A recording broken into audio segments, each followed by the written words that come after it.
नमो अर्हन्ताणं नमो सिद्धाणं नमो आयर्याणं नमो वज्रायाणं नमो लोये सव्यसाहुणम् अर्हन्त सिद्ध साहु तिर्यं जीर्णधम वयण पडिमाहु जीर्णनिलयाय नवदेवादिन्तु मे बोहि मंगलम भगवान वीरो मंगलम गौतमो गणी मंगलम कुंदकुंदाद्यो जैन धर्मोस्तु मंगलम सर्वमंगल मांगल्यम सर्वकल्याणकारकम प्रधानम सर्वधर्माणां जैनम जयतु शासनम जैनम जयतु शासनम।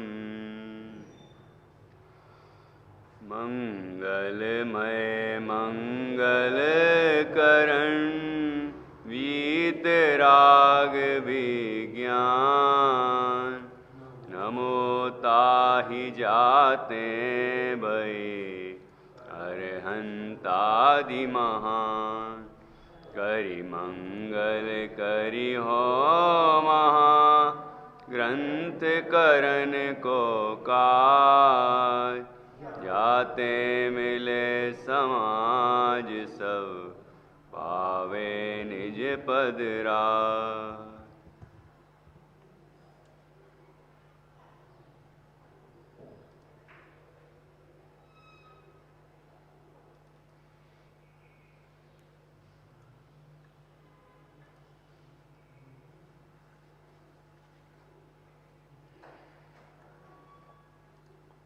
आचार्य कल्प पंडित श्री टोडरमल जी द्वारा रचित यह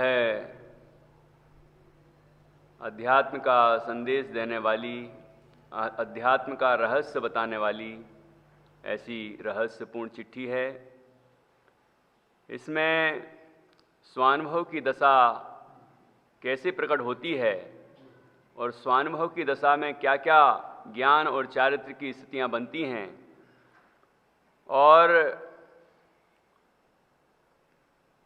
कैसा आनंद आता है और कौन से गुणस्थान से ये प्रक्रिया प्रारंभ हो जाती है, ये सब विषयों पर यहाँ पर पंडित टोडरमल जी साहब ने बहुत ही सुंदर तर्कपूर्ण सप्रमाण विवेचन किया है, प्रतिपादन किया है। कल हमने चर्चा की थी कि जब सविकल्प अवस्था में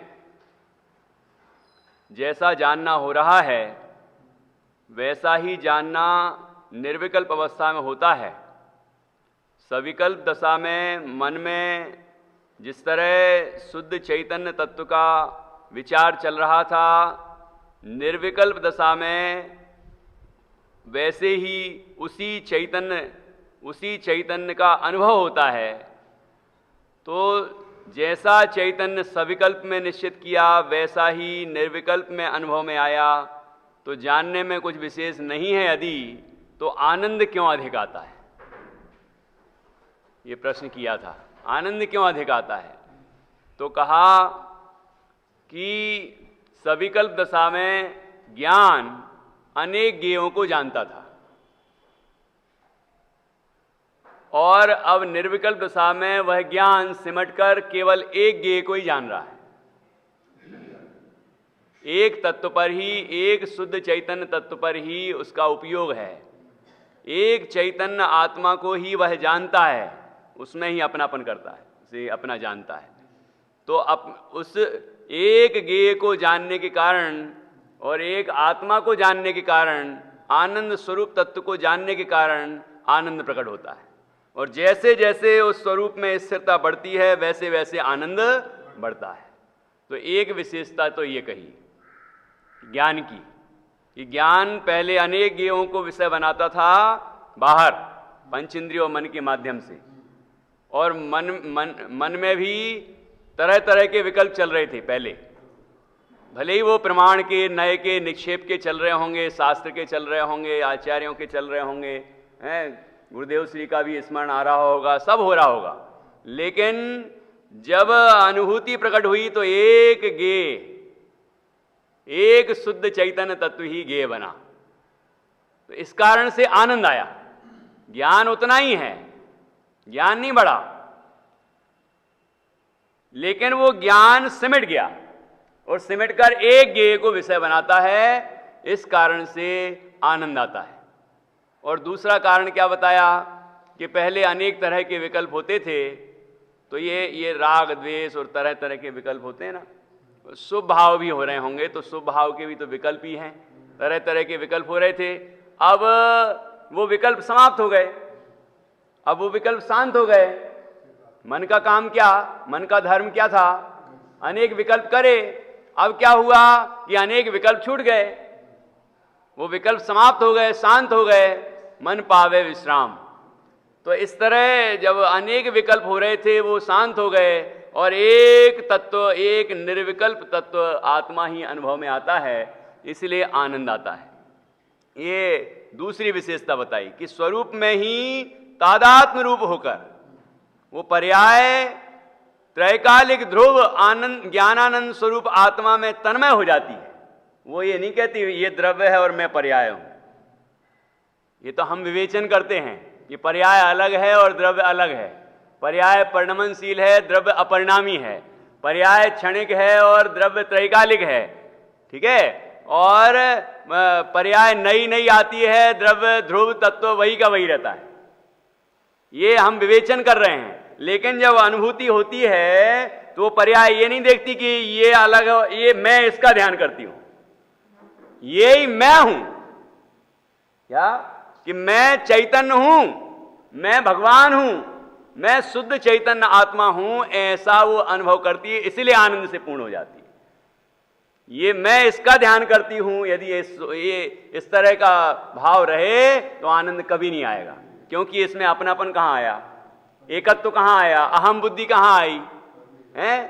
तो पर्याय इस तरह तादात्म्य रूप होती है चैतन्य के साथ कि जैसे कि मिल गई हो, एकाकार हो जाती है, ठीक है। ऐसे शुद्ध चैतन्य तत्व में तादात्म्य रूप हो जाती है, स्वरूप में ही तादात्म्य रूप हो जाती है, इसीलिए आनंद आता है। ये दोनों पॉइंट लिखे थे ना, तादात्म्य रूप का शब्द का प्रयोग आया ना, तादात्म्य रूप, तादात्म्य उस रूप, उस वही है आत्मा जिसकी, उस स्वरूप, आत्मा का अर्थ स्वरूप भी होता है कि चैतन्य स्वरूप ही वो हो जाती है। ऐसे अपने स्वरूप में वह ज्ञान स्थिर होता है, इस कारण से आनंद आता है। तो ज्ञान और चारित्र ने उसी में रमणता की, जानता रहा, आत्मा को जाना, ये ज्ञान आत्मा को जानते रहे, मतलब रम गए, तो ये रमणता चारित्र है। तो ऐसे ज्ञान और चारित्र दोनों काम कर रहे हैं वहां, और एक स्वरूप में ही, एक शुद्ध चैतन्य स्वरूप में ही सर्व परिणाम निमग्न हो गए, ठीक है। तो इसीलिए अद्भुत आनंद आता है। अब आनंद का वर्णन कैसा किया है पंडित जी ने, वो अब देखते हैं। 346 नंबर पेज है, इसी प्रश्न के उत्तर में आखिरी की दो पंक्तियां हैं। ऐसी विशेषताएं होने पर कोई वचनातीत ऐसा अपूर्व आनंद होता है जो कि विषय सेवन में उसकी जाति का अंश भी नहीं है, इसलिए उस आनंद को अतीन्द्रिय कहते हैं।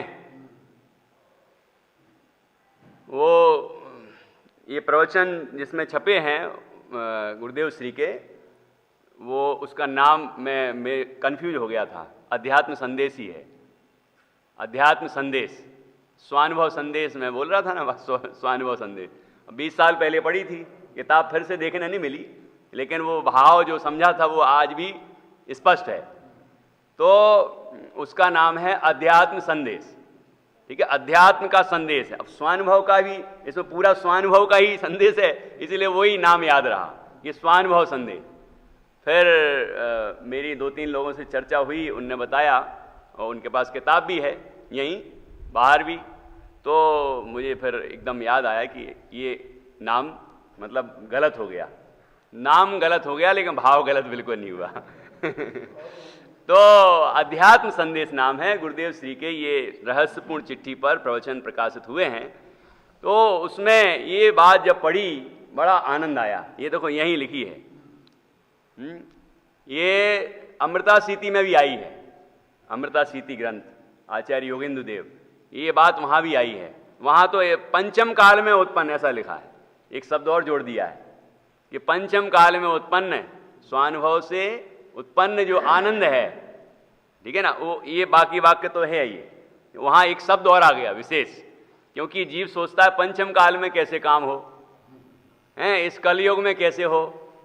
तो ये ध्यान रखना है कि पंचम काल में लिखा है आचार्य ने, ये आचार्य के वचन है, तो इस काल में तो 7वां गुणस्थान भी हो सकता है, 7वें गुणस्थान तक होता है। हाँ, इसलिए कि ये कमजोर भावनाएं नहीं होना चाहिए, कमजोर सोच होगी तो आनंद हमें भी कभी प्रकट नहीं होगा। ऐसे ही सोचते रहो कहाँ रखे अब 6वें 7वें वाले, और कहाँ अभी कोई ज्ञानी तो दिखता ही नहीं है, जिसको आत्मा का अनुभव हुआ हो ऐसा कोई दिखाई तो देता ही नहीं है। इतना ज्ञान हो गया लेकिन आत्मा का अनुभव तो हुआ ही नहीं दिखता है। ऐसी निराशाजनक सोच होगी तो हमें भी कभी नहीं होगा, ध्यान रखना। और ऐसा बिल्कुल नहीं है कि इस काल में ऐसे स्वानुभव से संपन्न जीव नहीं है, ठीक है ना, ऐसा निगेटिव क्यों सोचना है, ठीक है। तो ऐसा सकारात्मक विचार करें, और सकारात्मक विचार करके ये अनुभव करें कि भले किसी को हो अनुभव ना हो लेकिन है तो पूरा, और हम भी पूरे हैं, और पूर्ण तत्व की रुचि और पूर्ण तत्व की दृष्टि होगी, उसमें परिणाम करने का प्रयत्न करेंगे तो हम ही वो स्थिति को प्राप्त हो जाएंगे, हम ही स्वानुभव से संपन्न हो जाएंगे, और फिर दुनिया को बताने की जरूरत नहीं है। नहीं तो क्या है, चोर लूट लेंगे, हैं लूट लेंगे, हमारा जो उपवन है, जो आनंद है वो लूट लेंगे। कैसा हुआ था, फिर क्या हुआ था, कितने बजे हुआ था, कि कैसा हुआ था, कैसा आया था, किस तरह दिखा था, आपको ही कंफ्यूज कर देंगे वो। ऐसा तो हो नहीं सकता, ये बजे कैसे दिख गए, ये कैसे दिख गया, ये बिजली की चमक जैसी कैसे हो सकती है, ये कोई दुनिया भर की बातें, दुनिया भर की बातें होंगी, और हो सकता है कि सामने वाला ही कंफ्यूज हो जाए। कहने का तात्पर्य कि ये दुनिया को बताने की बात नहीं, ये अनुभव की बात है, ठीक है। कोई भव्य जीव हो तो ज्ञानी जन उसको इशारा कर देते हैं। पंडित दीपचंद जी कासलीवाल जी ने भी लिखा है उनके ग्रंथ में, ये लिखो, पंडित जी ने उसका उल्लेख किया ना, आत्मावलोकन आदि, तो आत्मावलोकन पंडित दीपचंद जी कासलीवाल जी का। तो ऐसे कभी हिंट लिख देते हैं ज्ञानी जन कि ये चीज जो यहां लिख रहे हैं वो अनुभव भी की है, ठीक है ना। ये भव्य जीवों के उपकार के लिए, उनके अंदर सकारात्मक भावनाएं आए इसके लिए, इसीलिए नहीं कि मैं भी एक सम्यक दृष्टि हूं, ये बताने के लिए नहीं, इसीलिए कि जीव निराश हो रहा है, वो सोचता है कि ऐसा तो किसी को हुआ ही नहीं होगा, वो तो गए चौथे काल में। ऐसा निराशाजनक सोचता है तो खुद भी नहीं करता, पंचम काल में तो मोक्ष हो ही नहीं सकता है। ये तो सिद्धांत है ना, ये काल का, ये तो फैक्ट है ना इस तरह। ये पंचम काल में मोक्ष नहीं हो सकता है, कि हाँ नहीं हो सकता है, लेकिन मुक्त स्वरूप का अनुभव तो हो सकता है। मुक्त ही हूं, परतंत्र भारत में स्वतंत्रता की घोषणा कर दी, झंडे लहरा दिए तो स्वतंत्र हो गए। ऐसे ही जिस जीव को ये चैतन्य की अनुभूति होती है वो अपने को मुक्त देखता है। अब बंधे रहे जितने बचे हों कर्म, और बना रहे संसार, नो कर्म, द्रव्य कर्म, भाव कर्म बने रहे जितने जितने बचे होंगे, लेकिन वो तो अपने को मुक्त ही देखता है। जो मुक्त देखता है उसके इतनी प्रकृतियों का उपशम होता है, वो दब जाती हैं प्रकृतियां, और जो मुक्ति ही देखता रहता है, अपने को पूर्ण ज्ञायक देखता रहता है, वही जीव मुक्त हो जाता है। शेर की पर्याय में भी पूंछ वाले ने काम किया था, और हम मूंछ वाले कहते हैं हम कैसे करें? हैं? ऐसा नहीं है, सब जीव कर सकते हैं, सभी संगी पंचेंद्रिय जीव ये स्वानुभव प्राप्त कर सकते हैं। और कैसा आनंद आता है ऐसी विशेषताएं होने पर। कैसी विशेषताएं? फिर से पढ़ लें एक बार। सविकल्प दशा में ज्ञान अनेक ज्ञेयों को जानने रूप प्रवर्तता था, निर्विकल्प दशा में केवल आत्मा का ही जानना है। एक तो यह विशेषता है। दूसरी विशेषता यह है कि जो परिणाम नाना विकल्पों में परिणमित होता था वह केवल स्वरूप ही से तादात्म्य रूप होकर प्रवृत्त हुआ। दूसरी यह विशेषता हुई। ऐसी विशेषताएं होने पर कोई वचनातीत ऐसा अपूर्व आनंद होता है जो कि विषय सेवन में उसकी जाति का अंश भी नहीं है। इसलिए उस आनंद को अतीन्द्रिय कहते हैं। कोई वचनातीत ऐसा अपूर्व आनंद होता है। ये कोई क्यों लिखा? बता देते कि कैसा होता है, हैं? मतलब कोई क्यों लिखा? हाँ, ये बात हुई। डॉक्टर शशि जी कह रही हैं वचनातीत है तो बोलेंगे कैसे, है ना? ये बात है। मतलब किससे तुलना करें हम? क्योंकि जगत जन तो लौकिक चीजों से परिचित हैं। अब हम कहें कि उस जैसा आनंद आया था, कि उस जैसे ऐसा महसूस हुआ था, कि ऐसा हुआ था, तो वहीं कहीं ना कहीं कंफ्यूजन होना ही है। ठीक है ना? तो पंडित जी ने क्या लिखा?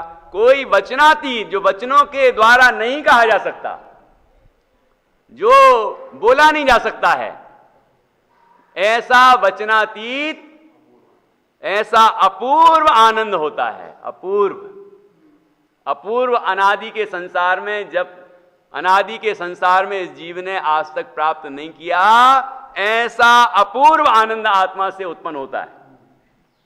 क्योंकि अभी तक तो क्या किया था जीव ने अनादिकाल से? विषयानंद, उसी में ही छोटा बड़ा करता रहा। अब ये थोड़ा ज्यादा आनंद, ये थोड़ा कम आनंद। अब 1 करोड़ कमाता है तो थोड़ा कम आनंद, और 2 करोड़ कमाने लग जाए तो ज्यादा आनंद, और लॉकडाउन में नहीं कमाए तो दुखी। नहीं कमाए, बाकी हैं तो करोड़ों। ऐसे लोगों के चिंतन प्राप्त होते हैं कि वो कहते हैं कि हमारे पास तो कोई कमी नहीं, अच्छा बंगला है, सब है, करोड़ों रुपए का ध्रुव फंड है, सब है, लेकिन भैया वो नया नहीं आ रहा है। वो ध्रुव फंड में से ब्याज आ रहा है, वो तो आ रहा है, खर्चा बढ़िया चलता है, ठाठ से रहते हैं, लेकिन वो जो हर महीने जो आता था वो नहीं आ रहा है। तो दुखी होते रहो, गणित लगाते रहोगे तो दुखी होना ही है। और आनंद लो। गुरुदेव तो कहते थे जिसके पास 2 समय भोजन करने की व्यवस्था है उसे निरंतर स्वाध्याय में अपना जीवन लगाना चाहिए। ये नहीं सोचना चाहिए और कहां से आए कि ये कहां से आए। इन विकल्पों का अंत नहीं है। कितने ही कमा ले जीव, अंत नहीं है उसका।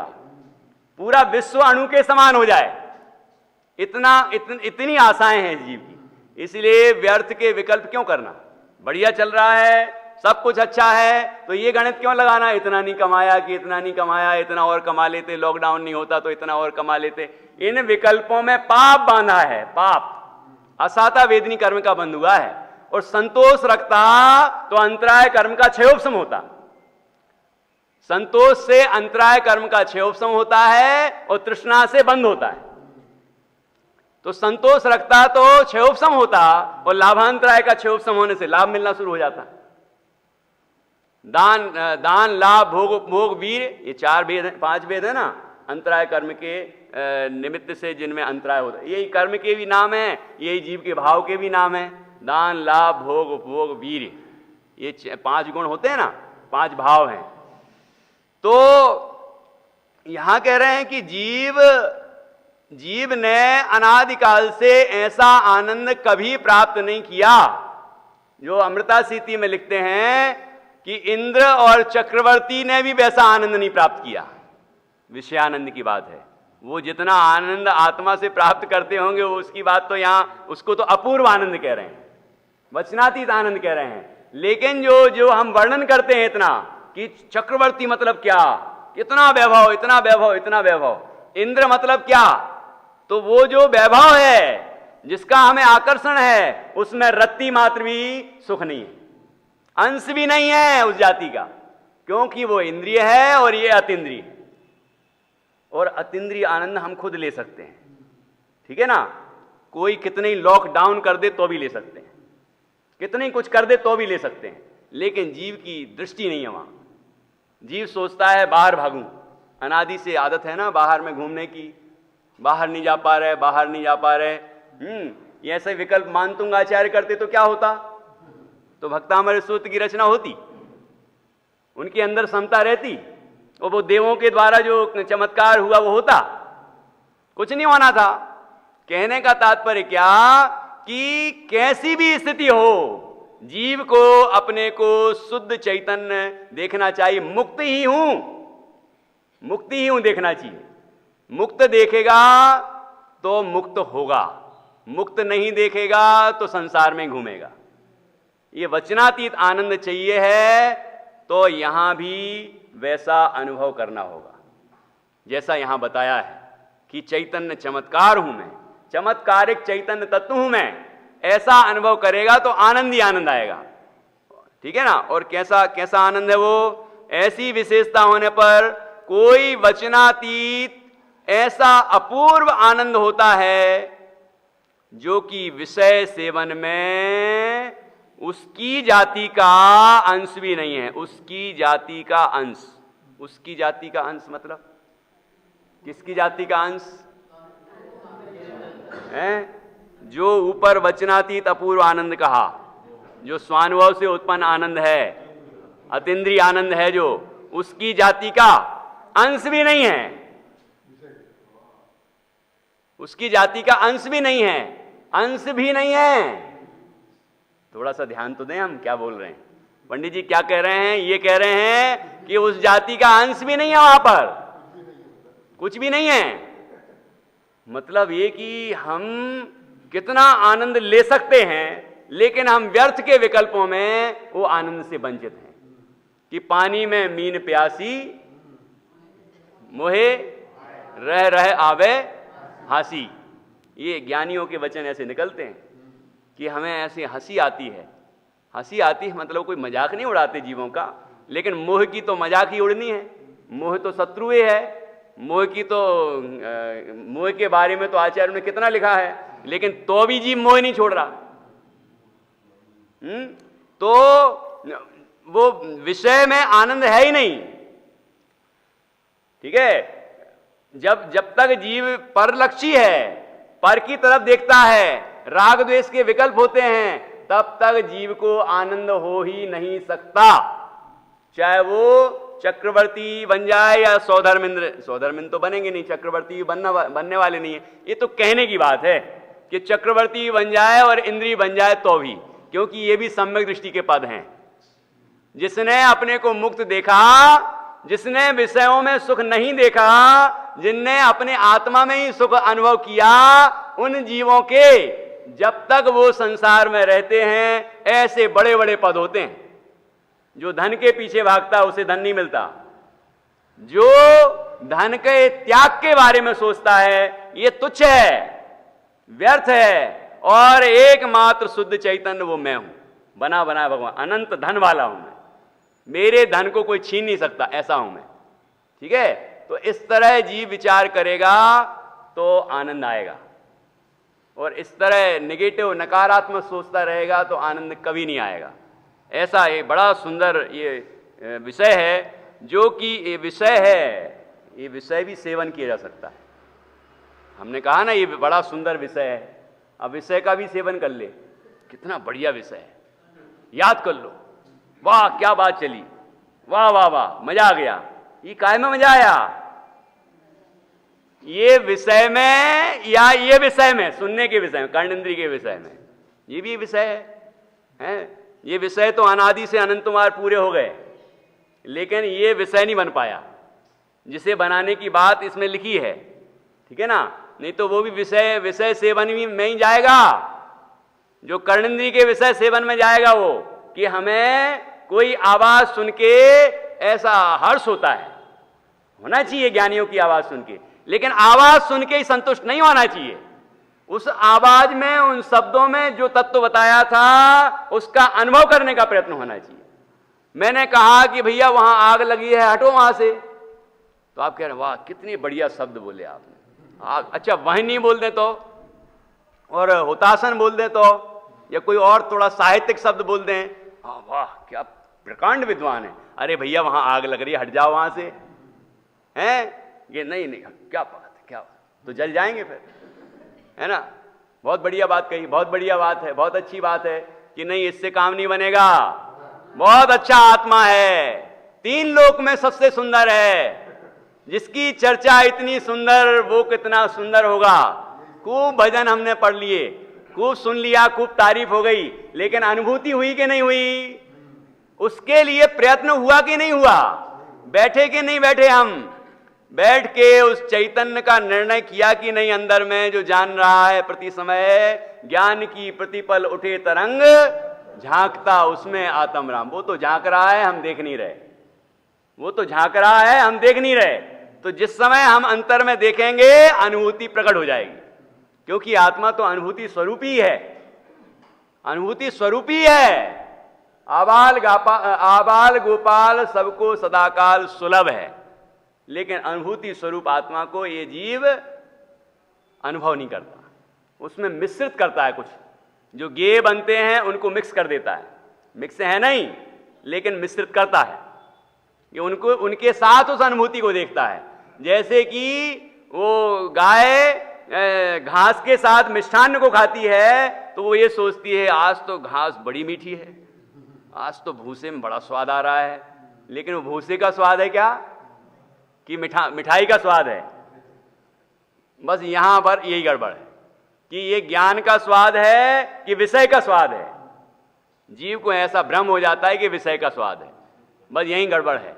तो यहां कह रहे हैं विषय सेवन में उसकी जाति का अंश भी नहीं है, अंश भी नहीं है। ये बहुत महत्वपूर्ण बात है।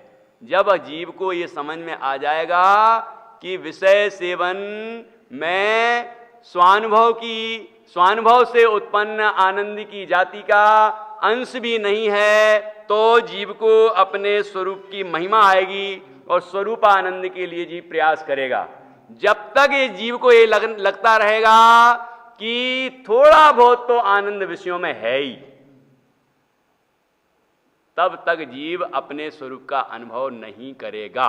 थोड़ा बहुत भी है तो भी, क्षणिक है ऐसा सोचे तो भी, तो मतलब जब तक जीव को यह नहीं लगे कि आत्मा में ही आनंद है, पर में आनंद है ही नहीं, पर अपना है ही नहीं, पर से हमारा कोई संबंध है ही नहीं, और मैं तो परिपूर्ण हूं, ऐसा जब तक नहीं लगेगा तब तक आत्मा में आनंद नहीं आएगा, आत्मा की दृष्टि नहीं होगी। परिपूर्ण हूं मतलब मिथ्यात्व की अवस्था में ही परिपूर्ण हूं कि सम्यक्त्व की अवस्था में परिपूर्ण होंगे। मिथ्या दृष्टि ही तो सम्यक दृष्टि बनता है, हैं? वो मिथ्या दृष्टि जो सम्यक के सन्मुख, भले ही वो है सम्यक के सन्मुख है तो मिथ्या दृष्टि। मिथ्या दृष्टि ये निर्णय करता है कि मैं परिपूर्ण हूं, और जैसे ही निर्णय करता है और अनुभूति प्रकट हो जाती है तो परिपूर्ण की अनुभूति हो जाती है। अब वो मिथ्या दृष्टि ने ये निर्णय किया है कि मैं परिपूर्ण हूं, जब तक परिपूर्ण का अनुभव ना कर, परिपूर्ण का निर्णय ना करे, तब तक परिपूर्ण की अनुभूति कैसे होगी? तो ऐसा जीव को कहीं से भी लगे कि नहीं नहीं अभी तो मिथ्यात्व है, अभी तो राग द्वेष चल रहे हैं, अभी तो थोड़ी बहुत कमी है, बस कमी है मतलब कमी ही रहेगी, ठीक है। जब जीव पूरा अनुभव करेगा तो पूर्णता प्रकट हो जाएगी, ये इसका स्वरूप है ये, ठीक है। बाबू युगल जी तो कहते हैं कि मिथ्यात्व की सिद्धि के लिए आत्मा को शुद्ध होना जरूरी है। मिथ्यात्व की सिद्धि के लिए लोग कहते हैं ना आत्मा तो अशुद्धि है, वो तो निश्चय न से शुद्ध कह देते हैं। तो ये जवाब इतना सटीक जवाब दिया कि मिथ्यात्व है ना जीव को, तो मिथ्यात्व की सिद्धि के लिए आत्मा को शुद्ध होना जरूरी है। आत्मा शुद्ध ना होता तो फिर मिथ्या तो नहीं होता। क्या मतलब हुआ कि जीव तो अपने को अशुद्ध ही मान रहा है, अशुद्ध मान रहा है शुद्ध, अशुद्ध मान रहा है और अशुद्धि होता तो सम्यक दर्शन हो जाता ना। मिथ्या दृष्टि नहीं रहता, वो मिथ्या दृष्टि नहीं कहलाता, क्योंकि जैसा है वैसे ही मान रहा है, तो सम्यक दर्शन हो गया ना उसको। मिथ्यात्व भाव की सिद्धि के लिए आत्मा का शुद्ध होना जरूरी है। आत्मा शुद्ध है, मानता अशुद्ध है, इसलिए मिथ्यात्व है। आत्मा परिपूर्ण है, अपूर्ण मानता है, इसलिए मिथ्यात्व है। आत्मा बना बनाया भगवान है, मानता है कि पामर है, इसलिए मिथ्यात्व है। आत्मा में कोई कमी नहीं है, मतलब मैं परिपूर्ण गायक हूं, जैसा समय सार जी ने कहा ऐसा मैं आत्मा हूं। जब तक जीव ऐसा अनुभव नहीं करेगा तब तक आनंद नहीं मिलेगा, मिथ्यात्व ही बना रहेगा। इसलिए जो यहां शुद्ध नय से बात की गई है, समय सार जी में जो बताया है, और गुरुदेव श्री ने जो हजारों वर्षों से जो बात लोगों के ध्यान में नहीं आ रही थी और लोग जैन दर्शन के मर्म को नहीं समझ पा रहे थे, वो बात उन्होंने एकदम फैलाई, खोली। ये चिट्ठी कहां से मिल गई? खोज हुई है, खोज। उनने कहा इसमें भी ये बात है, गुरुदेव श्री ये देखिए इसमें भी। तो गुरुदेव श्री ने देखा, बड़ा आनंद आया। ऐसे ग्रंथ विद्वानों की सभा बैठती थी, विद्वानों की सभा, बड़े बड़े विद्वान हैं आज भी, जितने विद्वान हैं कई, तो विद्वानों की सभा होती थी, मतलब वही विद्वान बन गए और बहुत प्रसिद्ध हो गए। तो कहने का मतलब ये ऐसे खोज होती है, खोजी, क्योंकि जिसको अध्यात्म की रुचि है, जिसे आत्मा की रुचि है, ऐसा श्रीमद जी ने लिखा है, जिसने आत्मा जाना उसने सर्व जाना। तो भले ही 6वीं क्लास पास होंगे, अभी खोज हुई कि 6वीं क्लास पास।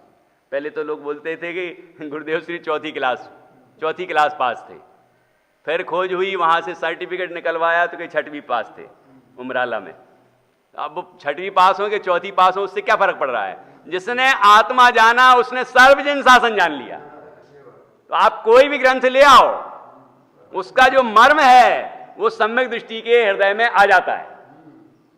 कोई भी ग्रंथ ले आओ, और कई आचार्य तो ऐसे हुए जो एक दूसरे से मिले ही नहीं, कभी नहीं मिले, लेकिन उनके सब मिलान होता है। मतलब जैसा इनने लिखा ऐसे ही उनने लिखा, ऐसे उनने लिखा ऐसे उनने लिखा, मतलब वो भाव मिलते हैं। क्योंकि अनंत ज्ञानियों का एक मत और एक अज्ञानी के अनंत मत, ये वास्तविक बात है, ये है कि नहीं? तो यहां तो बड़ी गजब की बात लिख रहे हैं, विषय सेवन में उसकी जाति का अंश भी नहीं है। ये बात हमें लगना चाहिए, ठीक है? एक भजन है ना, जब आत्म अनुभव आवे तब और कछु न सुहावे, रस नीरस हो जाए तत्क्षण, अक्ष विषय नहीं भावे, जब आत्म अनुभव आवे। ये आत्मा का अनुभव होने पर ये विषय में सुख नजर आ ही नहीं सकता है, क्योंकि जैसा अपूर्व आनंद यहां आया है, ऐसा विषय की जाति में, विषय सेवन की जाति में उसका अंश भी नहीं है।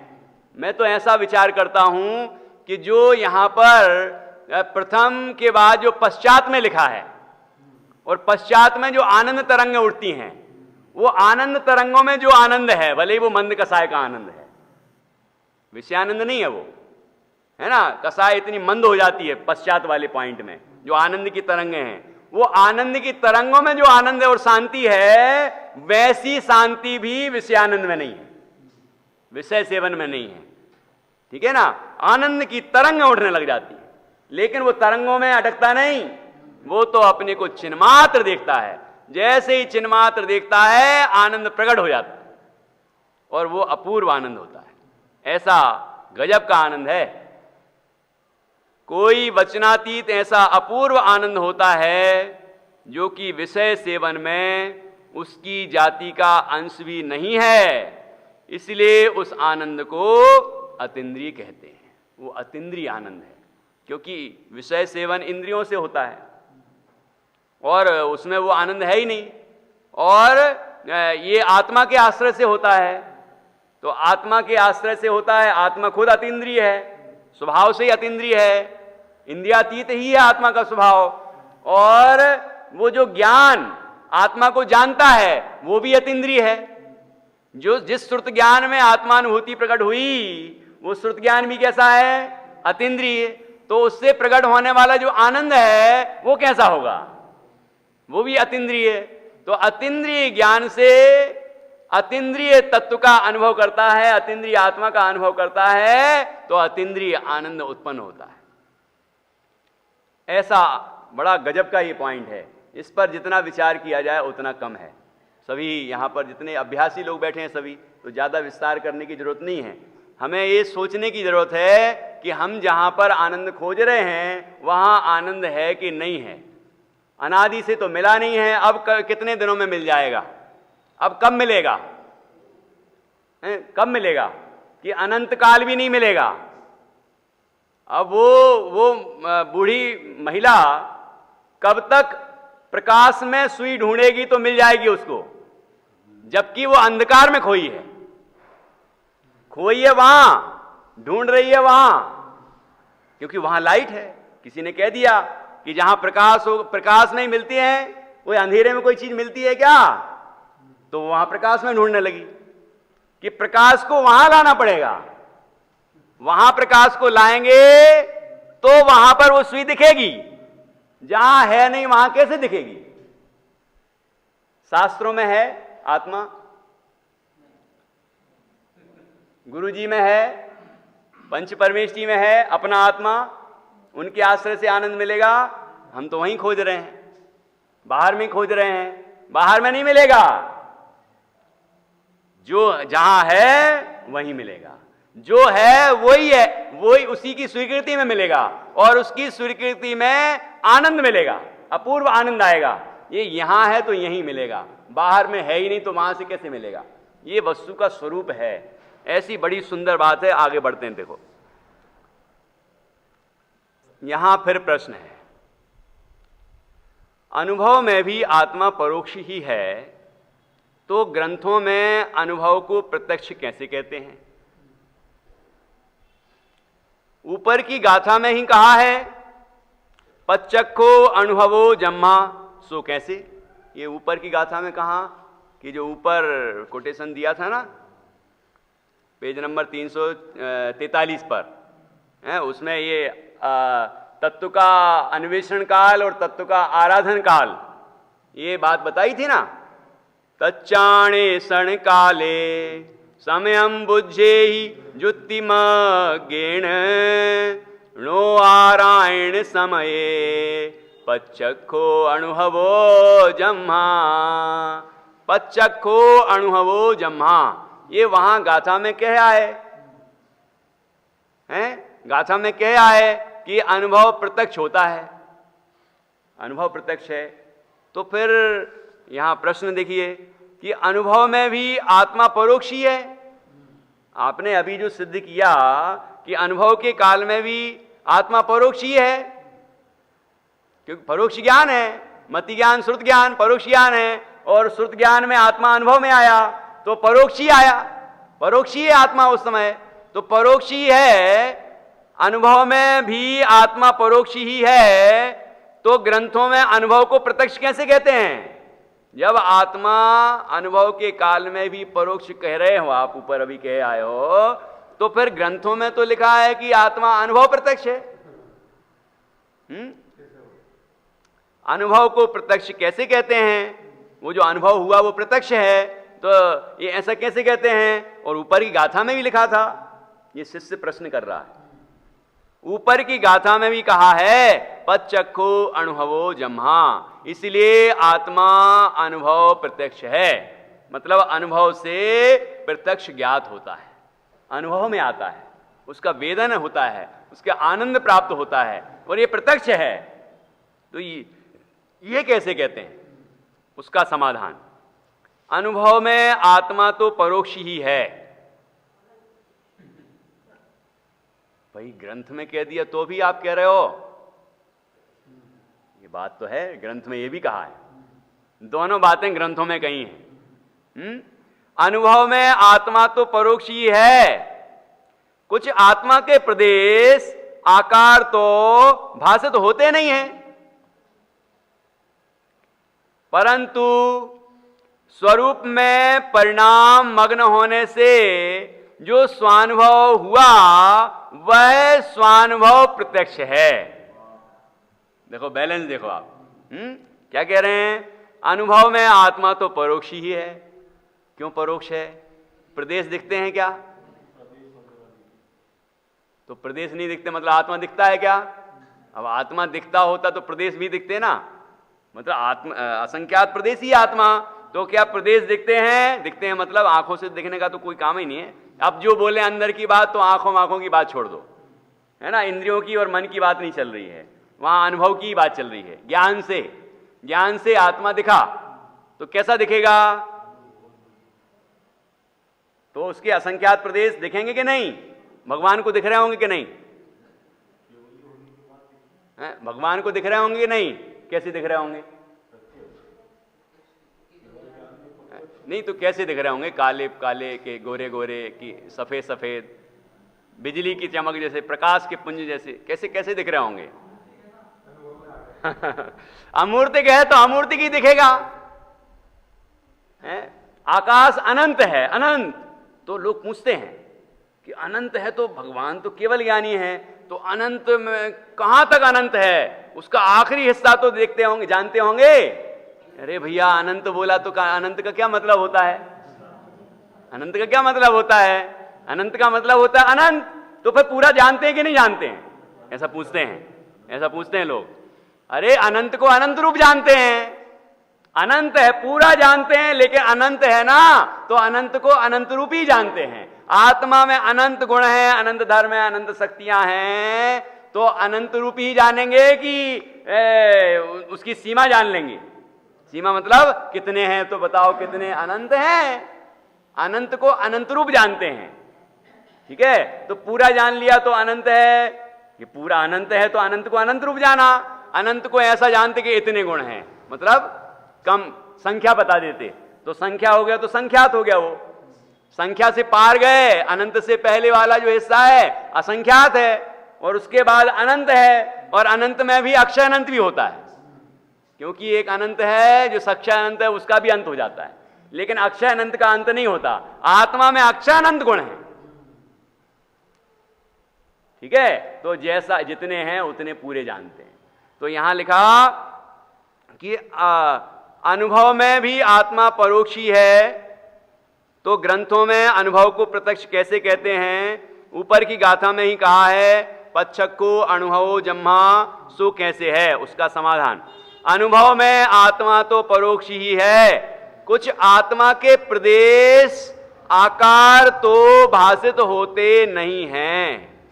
आत्मा के प्रदेश प्रत्यक्ष नहीं होते, तो आत्मा कैसा दिखा? फिर आत्मा नहीं दिखा, ठीक है, आत्मा नहीं दिखा, तो ये आनंद कैसे आया? वो सम्यक दर्शनादि कैसे हो गए? देखो बड़ा सुंदर वर्णन है। ये आत्मा दिखा नहीं है, लेकिन आत्मा का अनुभव हुआ है। गजब बात है। और अभी उदाहरण जब पंडित जी देंगे ना तो सटीक बैठेगा, एकदम समझ में आएगी बात।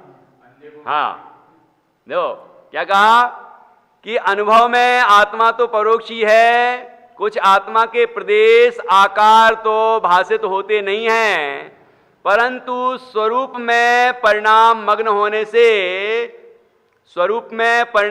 होने से मतलब चैतन्य स्वरूप जो निश्चित किया उसमें अपने परिणाम मग्न हुए, तो ऐसा होने से जो स्वानुभव हुआ, जो स्वयं का अनुभव हुआ, ठीक है, स्वयं का वेदन हुआ, स्वयं को जाना, स्वयं का संवेदन किया, वह स्वानुभव प्रत्यक्ष है। वो अनुभव की अपेक्षा प्रत्यक्ष है, वो स्वानुभव प्रत्यक्ष कहा जाता है।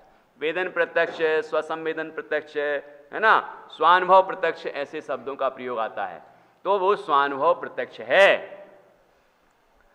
स्वानुभव का स्वाद कुछ आगम अनुमानादिक परोक्ष प्रमाण द्वारा नहीं जानता है, आप ही अनुभव के रस स्वाद को वेदता है।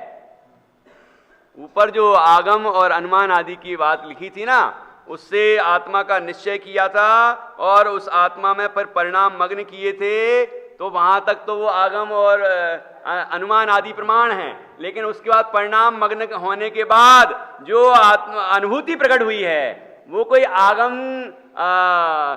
में जैसी होती है वैसी थोड़ी हुई। मतलब जैसा आत्मा में बताया आगम में वैसा ही आत्मा अनुभव में आया, लेकिन आगम के द्वारा जैसा आत्मा जान रहे थे उस समय जो स्थिति थी अनुभूति के समय में वेदन हुआ। वेदन यहां तो आगम से पढ़ा था, आगम के अनुसार विचार कर रहा था, अब उसको अनुभूति हो गई कि अभी तक तो वो व्यंजन का स्वाद दूसरों के द्वारा सुना था कि ये व्यंजन बड़ा स्वादिष्ट है, ठीक है, और 4 लोगों ने तारीफ भी की थी, और हमें भी पहले कभी हमने अनुभव किया होगा तो हमें भी पता था कि हाँ बड़ा स्वादिष्ट होता है ये व्यंजन, लेकिन अभी खाया नहीं ना, ठीक है। तो जब खाएगा खुद तो क्या वैसे ही वेदन होगा जैसे सुन के आया, सुना लोगों से, तो वैसे ही उसमें और इसमें कोई अंतर नहीं है क्या? अब 4 नहीं, पूरी दुनिया मिलके कहे कि नहीं बेकार है, खट्टा है वो, फेंक दो उसको, तो मानेगा? अरे मैंने खुद चखा है, खुद इतना स्वादिष्ट है वो, ऐसा कहता है वो, कहता है कि नहीं, क्योंकि खुद उसने वेदन किया है उस चीज का। ये अंतर आ जाता है यहां, वेदन खुद किया है आत्मा का। अब करोड़ों मिथ्या दृष्टि मिलके बोलें कि तुम मिथ्या दृष्टि हो, और आत्मा ऐसा होता ही नहीं है, मानेगा वो? सफाई भी नहीं देने जाएगा, कहने भी नहीं आएगा, तुम्हें जो मानना मानते रहो, मैं तो आनंद स्वरूप तत्व हूं। वो अपूर्व जो आनंद आया है वो तो आया है कि नहीं? सुनने के आनंद में खाने के आनंद का अंश भी नहीं। हाँ सुनने के आनंद में जो सुन के आनंद आया उसमें, और खाने में जो आनंद आया है ना, खाने में जो आनंद आया वो सुनने के आनंद का अंश भी नहीं है उसमें। बढ़िया, मतलब ये कि सुनने में जो जिस तरह वो इंद्रिय ज्ञान हुआ, और अभी उसको भी लिखा है आचार्य ने, नहीं तो आप कहोगे वो भी तो इंद्रिय ज्ञान है, नहीं, उसमें भी लिखा है कि अंतर है, कि लिखा है कि जो शब्द ज्ञान है, द्रव्य संग्रह ग्रंथ 5वीं गाथा की टीका, ये श्रुत ज्ञान का प्रकरण आया है, बहुत सुंदर लिखा है, वो वहीं पढ़ा पहली बार मैंने, तो वहां लिखा है कि शब्द ज्ञान जो है वो तो परोक्ष है, ये शब्द ज्ञान है जो, ये तो परोक्ष है, इंद्रिय साफ साफ निमित्त बन रही ना, आंख से देख रहे हैं हम, पढ़ रहे हैं ना इनको, ये तो परोक्ष है। और दूसरा स्वर्ग मोक्ष आदि का जो ज्ञान है वो भी परोक्ष है, क्योंकि स्वर्ग मोक्ष आदि जो हैं वो हमने आगम से पढ़े हैं, और आगम के अनुसार ही हमने निर्णय किया है कि ऐसा मोक्ष होता है, वहां सिद्धालय में सिद्ध भगवान रहते हैं, ऐसा स्वर्ग होता है, ऐसे नरकादिक होते हैं, ऐसा ये संसार 3 लोक की रचना है। ये तो वैसे कर्णानियों का विषय है, केवल ज्ञानगम्य विषय है, ठीक है ना, तो केवल ज्ञान के अनुसार हम प्रमाणित मानते हैं। ये अप्रयोजनभूत विषय है, जिसने प्रयोजनभूत आत्मा को बिल्कुल सत्य बता दिया है, वो अप्रयोजनभूत बात में क्यों असत्य बोलेगा? इस अनुमान से हम उसका निर्णय कर लेते हैं कि ऐसा ही है, मोक्ष ऐसा ही है, स्वर्ग ऐसा ही है, संसार 3 लोक का स्वरूप ऐसा ही है, ऐसी ही रचना है, हम सबका निर्णय कर लेते हैं। तो ये ज्ञान भी परोक्ष है, ये ज्ञान भी परोक्ष है। लेकिन जो सुख दुख का वेदन होता है, सुख दुख का वेदन होता है, ठीक है, ये कैसा है? ये भी परोक्ष है, लेकिन उसको एक नया शब्द डाला, ईसत परोक्ष है। ईसत मतलब पूरी तरह परोक्ष नहीं है, जैसे कि शब्द ज्ञान परोक्ष है, जैसे कि स्वर्ग मोक्ष आदि का ज्ञान परोक्ष है, ऐसे ये सुख दुख का वेदन ऐसा परोक्ष नहीं है, क्योंकि ये हमें हो रहा है ना, इसलिए उन्होंने कहा वो ईसत परोक्ष है। और फिर अगला चौथा पॉइंट फिर लिखते हैं कि और जो वो श्रुत ज्ञान है वो शुद्धात्मा भी मुख होता है, तो शुद्धात्माभिमुख जो भाव श्रुत ज्ञान है उसमें जो चैतन्य का अनुभव होता है वो प्रत्यक्ष है, वो स्वानुभव प्रत्यक्ष है। ऐसे परोक्ष में भी श्रुत ज्ञान के में भी 4 भेद किए हैं। 4 भेद में 2 भेद तो इकट्ठे ही आ गए कि शब्द ज्ञान और स्वर्ग मोक्ष आदि का ज्ञान, लेकिन पॉइंट अलग अलग लिखे हैं। ये मुझे जब पहली बार पढ़ने में आया तो बड़ा आनंद आया, अभी भी आनंद आता है, इसलिए तो बोल रहा हूं। लेकिन पहली बार जब ये बात मिली, गजब की, कितनी गजब बात है। मतलब आचार्य कितने सूक्ष्मता से विषय का विवेचन करते हैं, बिल्कुल सटीक बात बोलते हैं, सत्य बात बोलते हैं, क्योंकि वो पूरी आगम से ही प्रमाणित है और अनुभव से ही प्रमाणित है। आगम के सेवन से, युक्ति के अवलंबन से, पर अपर गुरु के उपदेश से और स्वानुभव से ये जो प्रमाणित हुआ है, जो वैभव, जो ज्ञान का वैभव, जो आनंद का वैभव आचार्य कहते हैं मैंने अनुभव किया है, वह अनुभव से मैं तुम्हें बताऊंगा। लिखा कि नहीं समय सार जी की 5वीं गाथा में, ऐसे सभी आचार्यों ने ये किया है कि नहीं। तो ऐसा यहां पर कह रहे हैं कि वो जो 4 बातें कही हैं वो ध्यान रखना है। आप चाहें तो द्रव्य संग्रह ग्रंथ की 5वीं गाथा की टीका पढ़ें और वहां पर ये पॉइंट आप पढ़ें जरूर, है ना। तो वहां पर ये बात लिखी है किस तरह से वो परोक्ष, फिर दूसरा फिर से परोक्ष, लेकिन तीसरी बात में ईसत परोक्ष, और चौथी बात तो प्रत्यक्ष जो यहां लिखा है स्वानुभव प्रत्यक्ष है वो, ठीक है। जो परंतु स्वरूप में परिणाम मग्न होने से जो स्वानुभव हुआ वह स्वानुभव प्रत्यक्ष है। स्वानुभव का स्वाद, स्वाद मतलब आनंद, स्वानुभव का स्वाद कुछ आगम अनुमान आदि परोक्ष प्रमाण द्वारा नहीं जानता है, जैसा कि ऊपर बताया था। ऐसा इस तरह निश्चय नहीं किया है आत्मा का बस, है ना, उसके आगे बढ़ा है? आप ही अनुभव के रस स्वाद को वेदता है, खुद ने ही उसका वेदन किया है, खुद वेदता है, उसका वेदन करता है, अनुभव करता है, उसका आनंद लेता है, ठीक है ना, खुद उसका वेदन करता है। जैसे कोई अंध पुरुष मिश्री को आस्वादता है, वहां मिश्री के आकार आदि तो परोक्ष हैं, जो जिह्वा से स्वाद लिया है वह स्वाद प्रत्यक्ष है।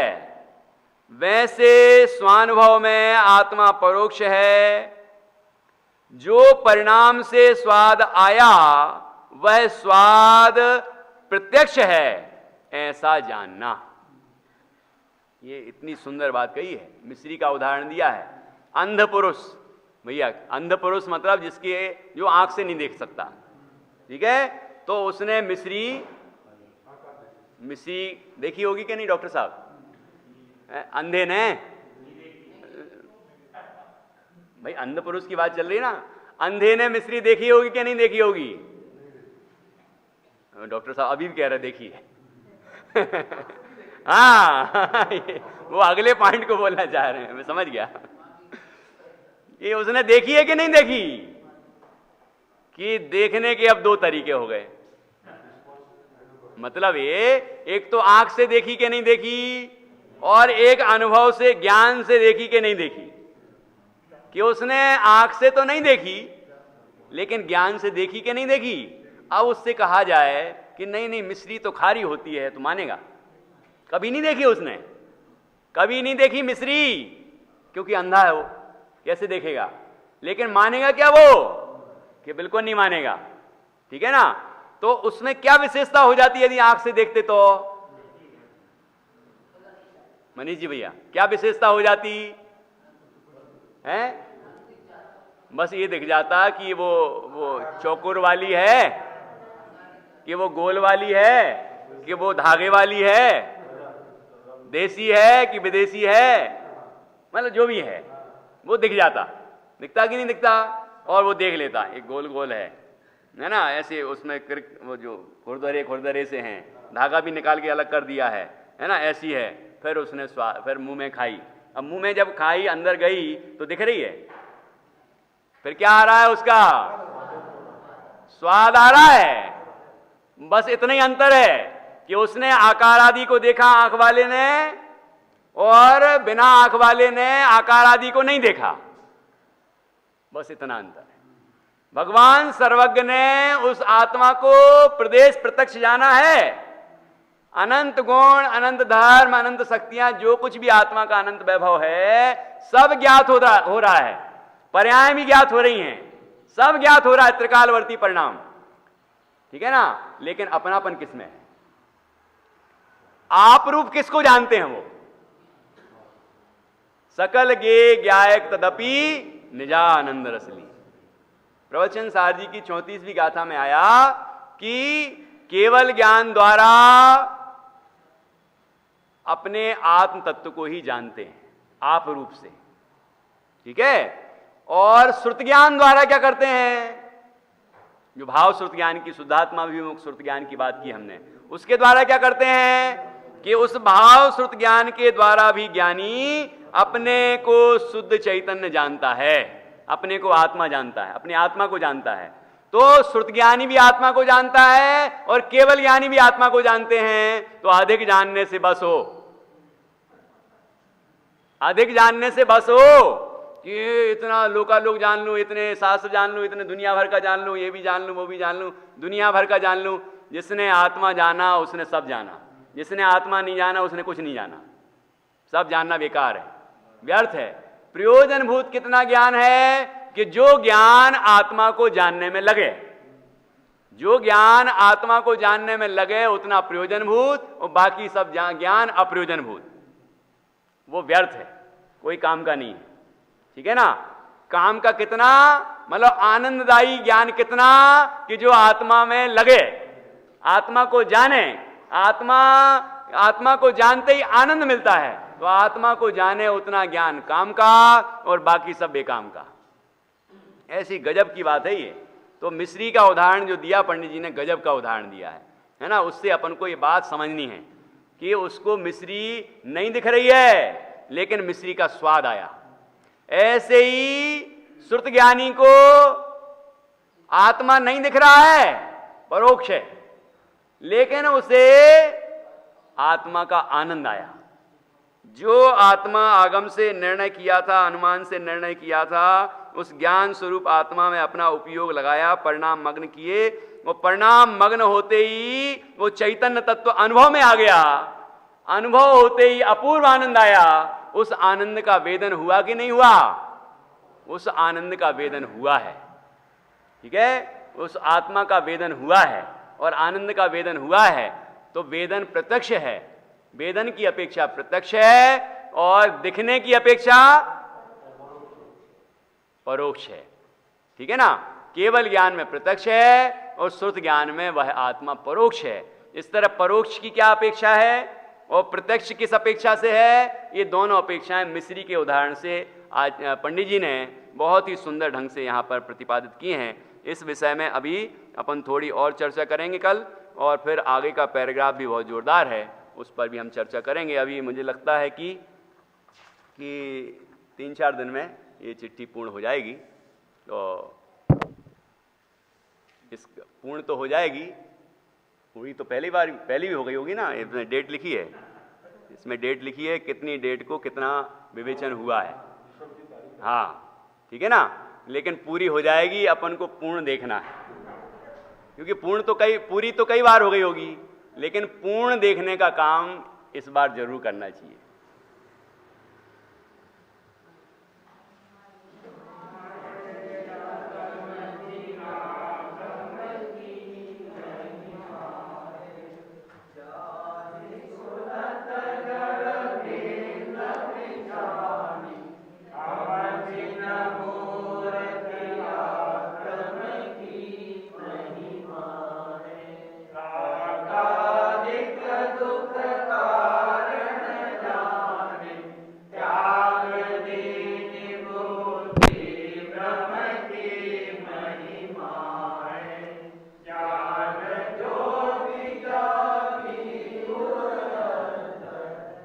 जीवा